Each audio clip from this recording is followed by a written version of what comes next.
So we're all creative. Every one of us is creative.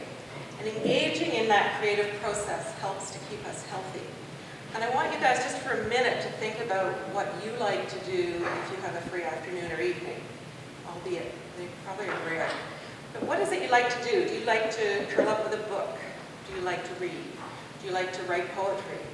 Do you like to cook? Do you like to go to a movie? Or do you like to invite friends in to jam? Do you sing? Do you dance? Do you play in your garden or go walking in the woods? What is it you guys like to do?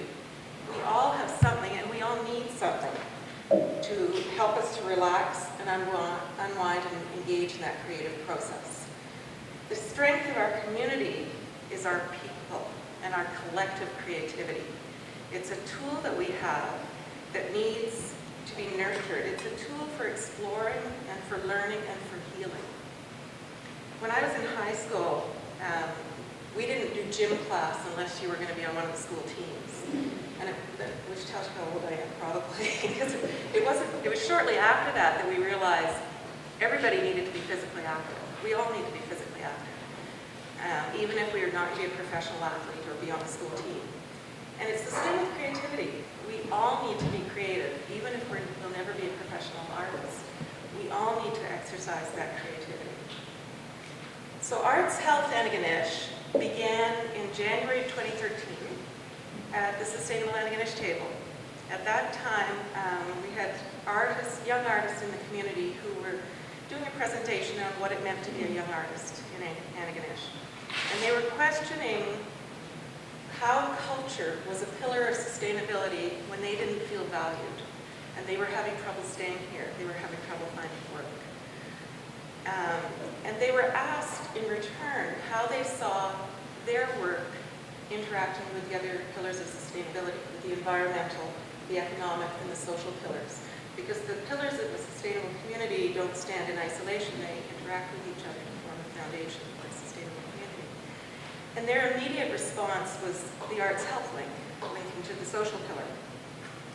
And those of us in healthcare didn't have to think very long about it, or about too many patients, or too many family members or colleagues, to say, of course, there's a very strong arts health link. Let's explore that. And we started by celebrating what was already going on here. We didn't invent this wheel, and there was a lot already going on here. So we started in April 2013 by celebrating that. And we had a symposium here.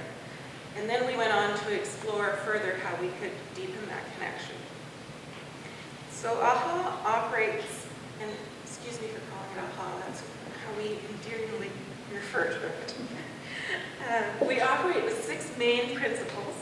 We try to keep art for healing as a central theme. There's no doubt that all art is therapeutic, and all engagement in the arts contributes to our health. But there's a lot of arts already going on in this community. We have a very strong and vital arts community here, and we didn't feel a need to replicate any of that. What we wanted to do was bring art for healing to vulnerable populations. So we concentrated our work with those who are ill, with the elderly, and with youth. We try to communicate, unlike today, through showing, not telling. So ideally, I would have had 15 minutes to show you our Play to Be Well video about what the Arts Health Connection looks like. And the reason for that is that if you come to the realization yourself of the connection between arts and health, then it's far more powerful than me standing here and telling you about it. We try to identify and work with partners as much as we can. We try to collaborate, we try to identify partners in the community, and we work with a lot of community partners, from schools to youth health centers to the hospital, long-term care facilities, with Antigonish Culture Live, the ASAP Young Artists Association, the Hartwood Center for Youth. And we've had a lot of funding partners, government, business, and individuals. And the reason for that is the ripple effect. You know, if you can engage partners and communicate with partners, then they start understanding this, and they take it into their own work. And everybody starts understanding the connection between the arts and health. We try to value the work of artists through fair financial compensation, and this goes back to the reason that we started it in the first place, is these artists weren't feeling valued. So we try to have funding for our artists up front and to pay them fairly for what they do. The exception is those who want to be part of the planning committee, and we're all volunteers there. We try to ensure that there are opportunities to train, and that too is part of the ripple effect, but it increases the number of artist facilitators in the community, and then they can go off and do other things. We have an evaluation process in place for all our work as well. So our projects today, as I say, there are three main areas of focus. With those who are ill, with therapeutic arts, the working with youth, and working with elders. So the therapeutic arts started in November of 2013. November is Arts Health Month, and we had funding for a music therapist for 10 hours a week at the hospital. And we called up Tom Curry in Toronto, where he was trying to find work, and said, do you want to come home for 10 hours a week for a month? And he was game. He said, sure, love to. And he came and we said, we don't really know what you do. We know it's probably really valuable, but if you want to stay, make yourself indispensable. And he did that.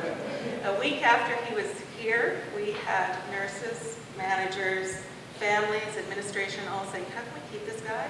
He's doing amazing things.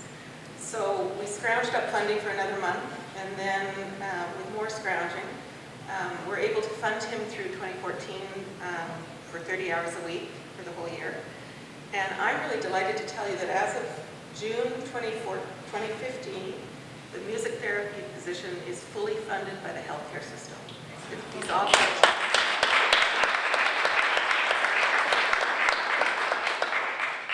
So that's really exciting. So the value of his work was shown in the healthcare system. Other people saw it, and they said, yes, we need to keep him and we'll fund him. So it's great. During that time span, we also funded a visual artist in the mental health unit. And we have just posted an expressive arts therapy pilot position for 1 year. So that's out there. Our work with youth has centered around Thunder Tales, which is a storytelling program for youth. And what we tried to do was teach youth how to tell stories using various artistic media.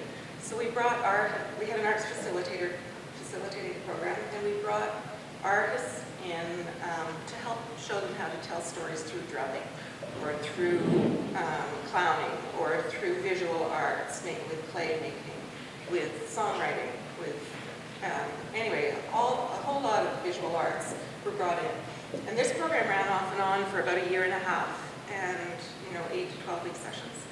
And the hope behind it was that kids would not only learn how to tell a story using other creative media, but they would learn skills of self-expression.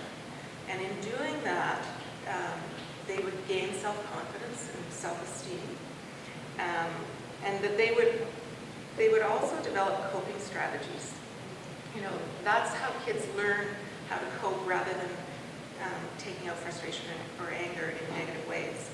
And so that was our hope, and those outcomes were all realized very quickly in the program. We had administrators of the school and teachers and parents calling us saying, what are you guys doing? And they noticed huge changes in the behavior of a lot of those kids, which was amazing. We presented that at the Power of the Arts Conference in Ottawa, at the Jean Conference last fall as well. So I guess my time's getting short, but I'll quickly tell you that our Elders project has young artists gathering stories from elders in long-term care facilities, and then shaping those into a performance and performing it for the community. So it's an intergenerational project that brings young artists and elders and the community together. And we had a performance last December, and we've just created a film about that that will be shown soon.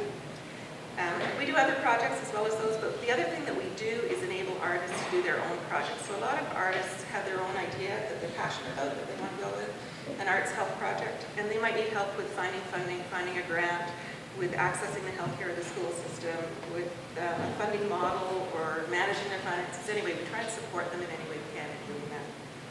So what AHA is doing is fostering creative expression for community health. And we're having a lot of fun doing it.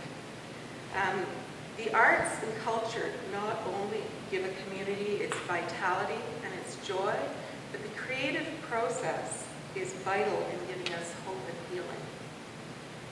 It fosters insight and empathy and helps us discover solutions to complex challenges. Thanks.